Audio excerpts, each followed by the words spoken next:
Empresários, banqueiros, executivos, traficantes, todos suspeitos de integrar uma rede internacional de lavagem de dinheiro. São valores exorbitantes que chamaram a atenção do Banco Central. A importação de bilhões de reais em espécie do Paraguai se tornou alvo de uma investigação do Ministério Público Federal. A principal suspeita, um esquema para beneficiar corruptos e o crime organizado. A reportagem exclusiva é de Tony Chachinet e Marcos Souza.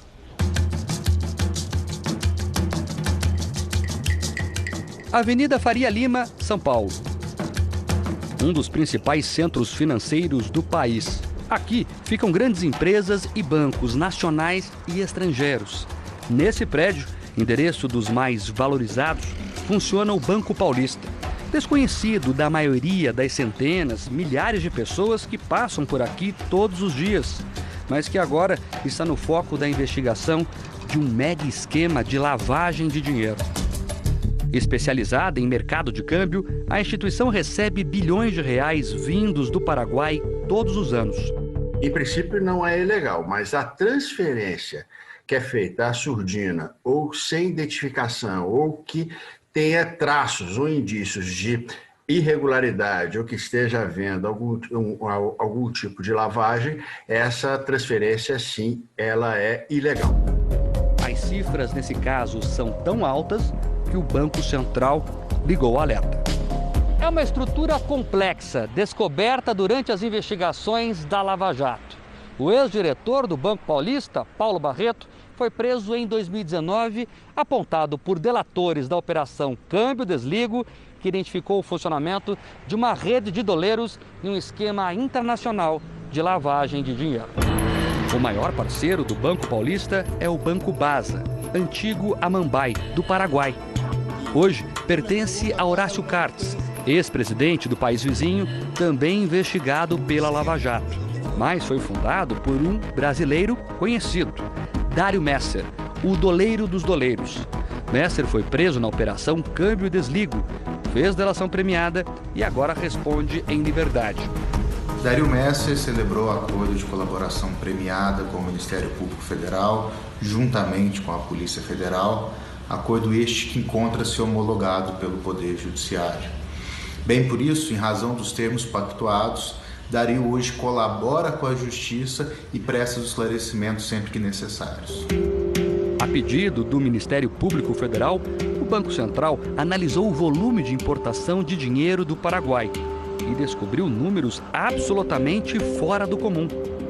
Entre 2008 e 2018, foram 32 bilhões e meio de reais em espécie trazidos do Paraguai. O Banco Central destaca que as operações são feitas sem assegurar a licitude da origem, a fundamentação econômica e, portanto, a legalidade. Em média, são 3,2 bilhões de reais por ano, o montante equivalente a 8,3% do PIB. O Banco Central afirma que, ao longo das fiscalizações, o Banco Paulista alegou que o dinheiro é proveniente de compras feitas em real por turistas brasileiros do lado de lá da fronteira. A prática é comum mesmo, só que o volume de dinheiro importado pelos bancos brasileiros em 2017 equivale a 74,4% de todo o setor de comércio do Paraguai. Segundo dados do Banco Central, os brasileiros gastaram ao todo, em 2017, 370 milhões de dólares, 2 bilhões de reais pelo câmbio de hoje. E os bancos daqui, no mesmo ano, importaram 10 vezes mais cédulas em real. Os técnicos do Banco Central concluíram que grande parte dos reais em espécie importados do Paraguai possui outras origens, especialmente atividades que não são registradas nos balanços de pagamento nacionais, ou seja, atividades gerenciadas pelo crime organizado, como o contrabando, o tráfico de drogas e armas. O ex-procurador Carlos Fernando, que atuou recentemente na Lava Jato, também tem a experiência do caso Banestado nos anos 90.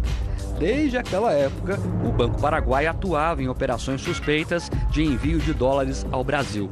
A instituição já foi até alvo de investigação nos Estados Unidos por lavagem de dinheiro do crime organizado. Não mexe, bota a mão na cabeça! Como mostra esse documento do Departamento de Combate ao Narcotráfico americano, o DEA.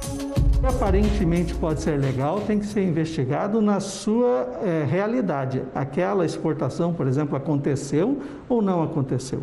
Aquela prestação de serviço aconteceu ou não aconteceu? Esse pagamento ele é real ou é fictício? Isso é sempre muito difícil. Mas o grande pulo do gato dos investigadores é que todo o mercado funciona em cima de lavadores profissionais de dinheiro. Investigações sigilosas estão em andamento nos Ministérios Públicos Federais do Rio de Janeiro e de São Paulo. O volume bilionário de dinheiro pode indicar o caminho para a riqueza na fronteira do Brasil com o Paraguai nos últimos anos, revelado em operações contra líderes da maior facção criminosa do país. Nomes como Jarvis Pavão e Elton Rumich, conhecido como Galã e apontado como responsável pela morte de Jorge Rafat, então rei do tráfico na fronteira, em 2016. O assassinato aconteceu a mando de Pavão, que também está preso após um pacto de exclusividade da organização paulista para usar o corredor da fronteira para o tráfico de drogas e armas. Nos primórdios, eles nem tinham tanto ganho efetivo, nem tanto movimento. Esse movimento financeiro ele veio depois, quando o PCC se transformou de uma entidade, quase um sindicato de ladrões, para uma entidade, um cartel voltado para o tráfico de drogas. Daí surgiu a necessidade de fazer a lavagem de dinheiro, dada a quantidade que circulava no Brasil inteiro. Questionada pela nossa reportagem sobre como é feito o controle da entrada de dinheiro no Brasil, a Receita Federal informou não ser atribuição dela a fiscalização da regularidade das operações, e sim do Banco Central. O Banco Central, por sua vez, multou o Banco Paulista em 19 milhões e meio de reais, mas os procuradores do Ministério Público buscam confirmar uma informação delatada por Paulo Barreto, o mesmo que deu origem a esta investigação.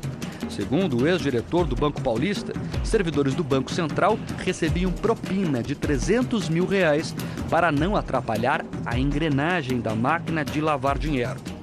Professor da Fundação Getúlio Vargas e integrante do Fórum Brasileiro de Segurança Pública, Rafael Alcadipani, afirma que as principais organizações criminosas do mundo, como máfias italianas e japonesa, vão se especializando na lavagem de dinheiro.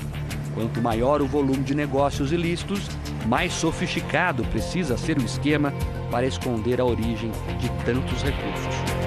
Eles vão cada vez mais sofisticando a forma de você trocar esse dinheiro, de você fazer com que esse dinheiro ele fique limpo. Você passa de um negócio para o outro, você passa de um branco para o outro, você manda o dinheiro para o Paraguai manda esse dinheiro para o Brasil. A ideia é que a rede fique cada vez mais complexa para que você seja difícil para você pegar a ponta dessa teia para desbaratar essa teia. No caso específico, sorte que a polícia, sorte que a investigação aí, o Ministério Público conseguiu encontrar, mas é ficando cada vez mais difícil. A defesa de Paulo Barreto afirma que não pode se manifestar porque as investigações são sigilosas. Nega apenas que ele tenha sido diretor do Banco Paulista, e sim funcionário. O Banco Paulista informou que o processo administrativo do Banco Central relativo à importação de reais foi julgado e arquivado por unanimidade. O Banco Paraguaio Basa também afirma que o assunto já foi esclarecido pelo mesmo processo administrativo, que acabou encerrado por não encontrar irregularidades.